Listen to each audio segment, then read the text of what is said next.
I conform myself to an animal to push people away. I had to fight for my food, for my clothes, to sleep, so it was literally hell.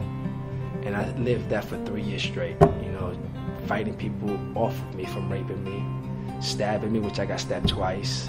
I can honestly say that I made myself a monster. What I mean by that is, if a person looked at me wrong, before they approached me, I approached them physically. They didn't give them a chance to, as they say, get the first punch. I always took the first punch.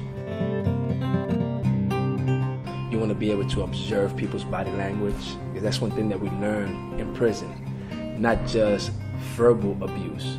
You have body language that could tell you whether a person is going to be aggressive, whether he's just going to come speak to you, or he's just humble. The eyes speak a lot. And of course we learn how to read lips. Because you could be across the room from me and I'll still know your intentions. These are things that we learn while we're in prison in order to survive. They said that real men cry. In prison they don't. There's no such thing as a real man crying in prison. Even when you get stabbed, I got stabbed twice. Still didn't show no tears. My grandmother died, showed no tears. There's no time for that, because in this environment they would take that as a sign of weakness and they will come and attack you. And I was not afraid of anyone. I was mad at you, and you weren't even born yet.